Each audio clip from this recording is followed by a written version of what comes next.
Radio का वठी तव्हां जो कम शुरू थियो तव्हां यानी सब फील्ड्स में जेको आहे न सभिनी फील्ड्स में थोरो थोरो सभिनी खे एक्सपीरियंस कयो आहे। बिल्कुल रेडियो में कम कयो, अदाकारी कई, डायरेक्शन भी कई। तव्हां कहिड़ो कम आहे जेको इन्हनि मां तव्हां सम्झो था त तव्हांजे दिलि जे वेझो आहे, कंहिं में घणो मज़ो आयो?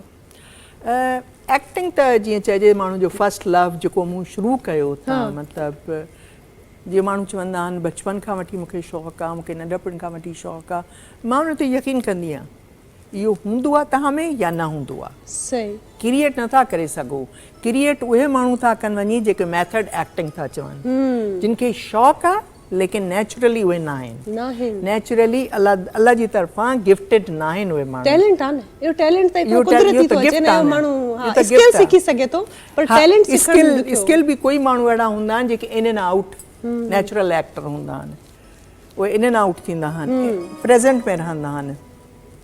पर जेके मैथड वारा जेके एक्टर हूंदा आहिनि स्टेज जा, घणो करे उन्हनि खे काफ़ी डबल ट्रिपल महिनत थी करणी पवे। सही तॾहिं उहे जेके स्किल्स सिखण में, क्राफ्ट सिखण में जेको एक्टिंग जो आहे न, पर अगरि केरु मूंखे ईअं चवंदो आहे त मूंखे बचपन खां वठी शौक़ु हुयो त मां हुननि खे ॾाढो एप्रिशिएट बि कंदी आहियां। मां चवंदी आहियां हे यकीनन सच आहे, सच आहे, हा बिल्कुलु सच हूंदो। तव्हांखे बि ईअं ई नंढपण खां शौक़ु? ईअं ई हुयो, सही ईअं ई हुयो बिल्कुलु। पोइ भला फैमिली यानी पिक्चर क्लियर हुई, picture clear all the way picture clear हुई कि मूंखे इहो ई थियणो आहे। छोकिरियूं ख़्वाब ॾिसंदियूं आहिनि त शहज़ादो जेको आहे घोड़े ते ईंदो, हुन सां शादी थींदी, हुनजा वार पिया उॾामंदा, मां हेतिरा ॿार ॼणंदसि ऐं हीउ थींदो हू थींदो, अहिड़ो कोई ख़्वाब मूं वटि कोन हुयो। मूं वटि ख़्वाब हुया पर ॿिया ख़्वाब हुया, सही इंडिपेंडेंट थियण जा ख़्वाब हुया।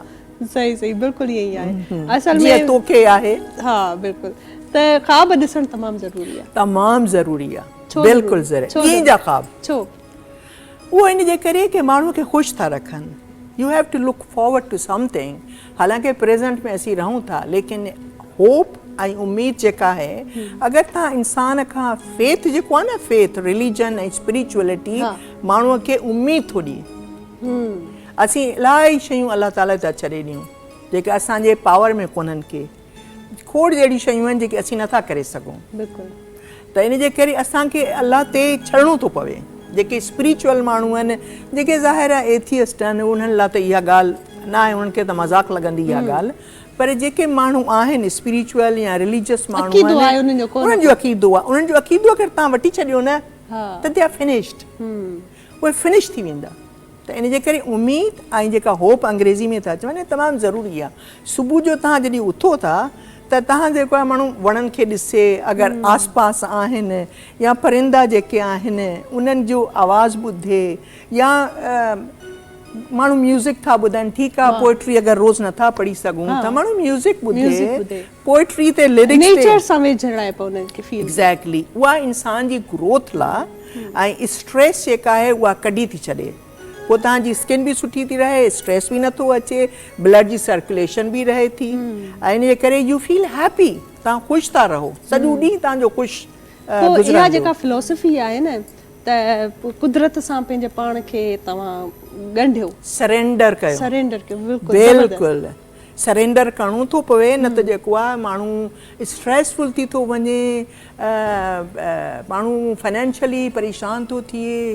पर जॾहिं सॼी सरेंडर थो करे छॾे न, सूफीज़म में सरेंडर आहे, जॾहिं सरेंडर थो करे त परेशान न थींदो। सही सही ज़बरदस्त।